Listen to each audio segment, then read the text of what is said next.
I'm having a presentation to a Catholic hospital-based chain in Chicago, and there's a OT sitting in the back, and she was a good OT, but we started the day on different pages.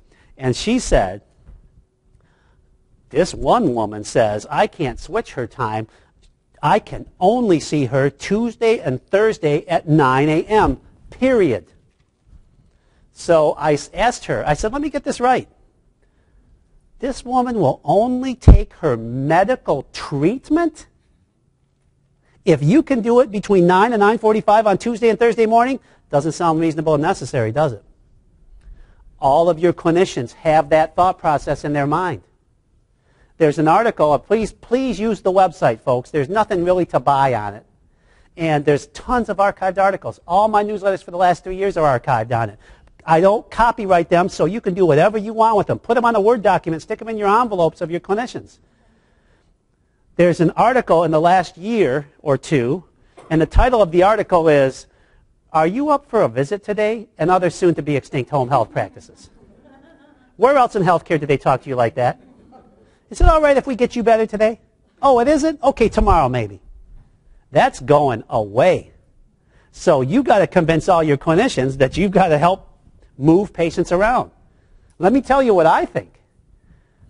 You're having trouble walking around, so we're going to see you at 9 a.m. because I'm worried about you getting through your day because of your instability in walking. But next week when you're better, I might move you to 3. And then I'm going to see her who needs me to see her in the morning because she just came out of the hospital. I'm worried about her falling and cracking her head open. So it's not about convenience for you. I'm not going to be here very long. Let me get you better. As a matter of fact, I can't see you at 3 o'clock. You don't sound like a home care patient to me anymore. So you got to understand those are significantly different changes. Folks, there's going to be an element in which you're going to think air traffic controllers when you think home care. The way they all went away. You're going to think that. So it's not this scenario. Why are we so interested in keeping the patient smiling? Why are they so interested in home care? Does anybody know why we got onto that habit of being so interested in keeping this patient smiling? That's not their primary. That's not even the top 5 concerns in the hospital. We are so interested in keeping the patient happy because the billing kept coming. That's our number one root in all of how we provide home care, is because we always got paid. It just always moved on. Let's keep it going. Myself included. Yes?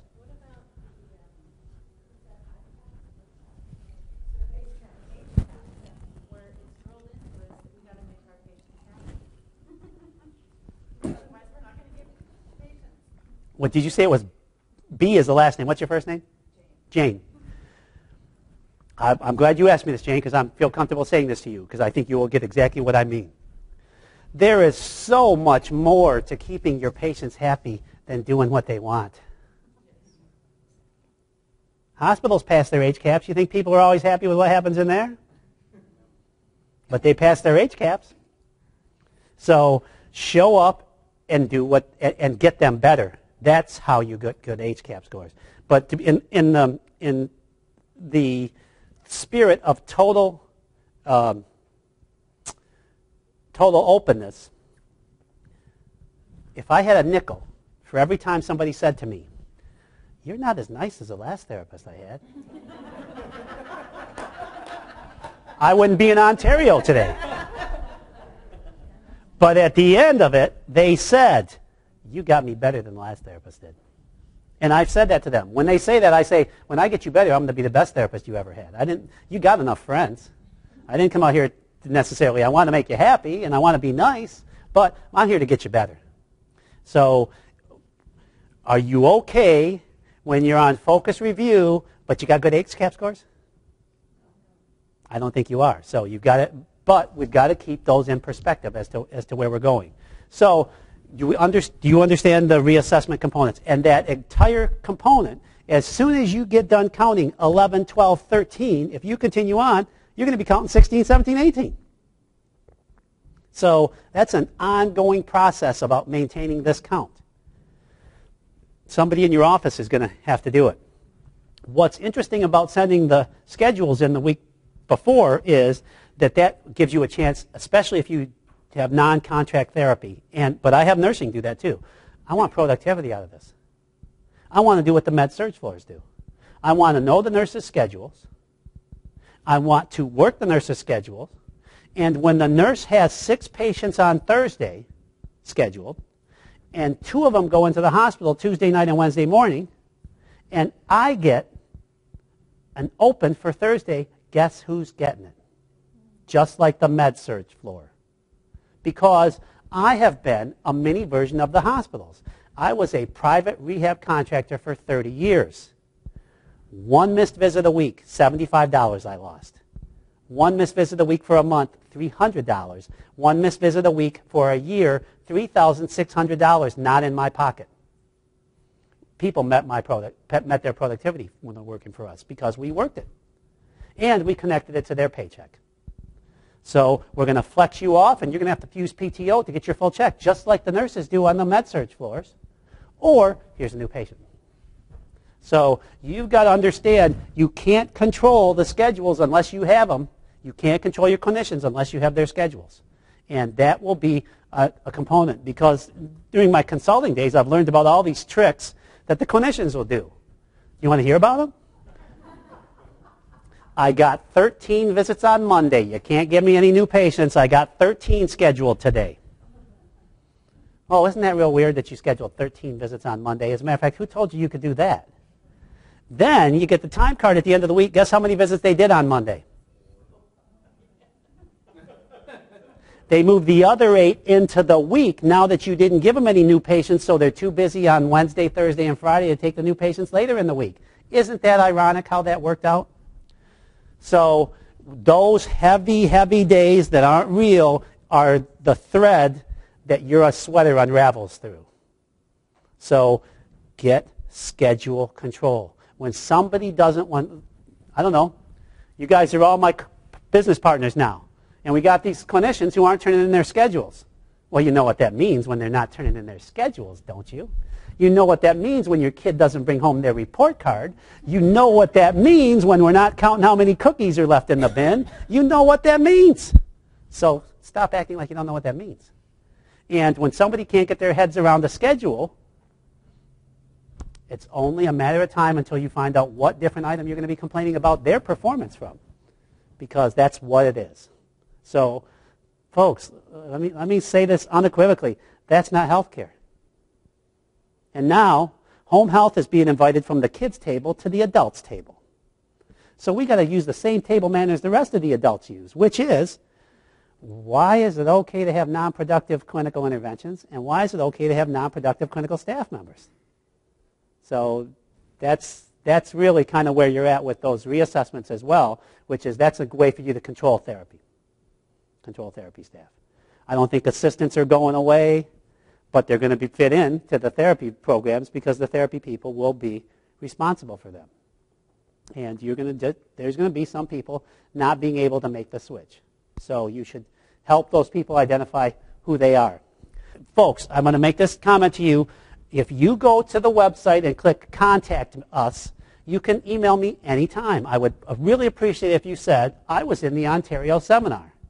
And 3 years from now, you can call in or email me. If you need to call, you can set up a time to talk to me. It'll take you a couple weeks, but you're certainly welcome to do that. But this is an ongoing thing you can have as a resource as we move forward. Yes?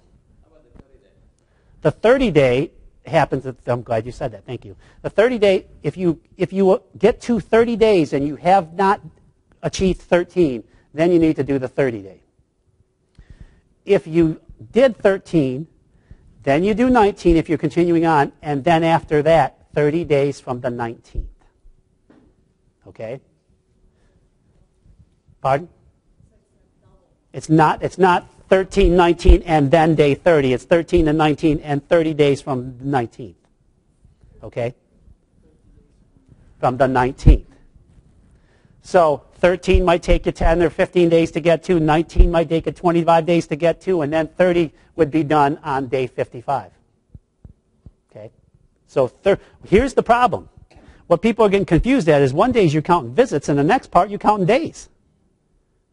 And you could conceivably No, you can't really get. You can't be days. Can't be visits, days, visits.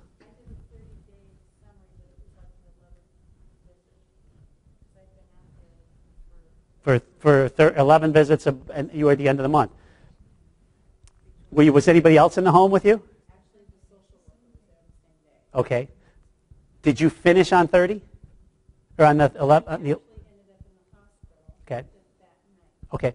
Because Jane, let's talk about this like two PTs that work together. If he didn't go to the hospital that night, you might have had a reassessment 2 visits later. Actually, it was supposed to be a discharge. Right, I understand. But how could we do the 11th visit if you were alone? See what I asked you first? Oh, if OT or speech are in there with you, then 11 could be your... See what I'm thinking? She asked visits. She said I did visit 11. I did day 30, which happened to be visit 11. I immediately thought the only way she could get to visit 11 is there's another discipline in there. Because then you can use 11, 12, and 13 and make 2 of them the therapy reassessments. She said I was alone in there without another therapy. That meant that she couldn't use the 30-day summary on the 11th visit as her 13th visit reassessment. Do you understand that? 30 is before the 13th, you do 30th and then the 13th. Exactly. So she was confronting 3 visits and 2 reassessments. A discharge or a 30-day summary and then the 13th if she did. But if there was an OT or a speech in there with her, she could have said, this is my 30-day summary and the 11th visit reassessment. Kill 2 birds with 1 stone. So I'm a little fluent with it because I've been talking about it for a year and a half. But look where I went immediately when she said visit 11. Is there somebody else in there? Because then we can qualify that as the 13th visit reassessment. You can't get there. Because once you get to the 13th, you don't have to do it until the 19th. You may trip over day 30, but that's mute at that point. I caught myself on that for a second there, too, about that. So do you understand you're either in visits or days, not both? Yes. Because some agencies interpret it as like whatever comes first, the 13th visit or 30 days, you should do it. Well, they're right. Whatever comes first. So 30 days came first for her, and that was visit 11. So she did 30 days. Then she would have gotten into 13 if she continued. Then she would have gotten to 19. By then, she couldn't continue another 30 days because you would have been to recert. Okay? So there's all of those strategies going on along that. And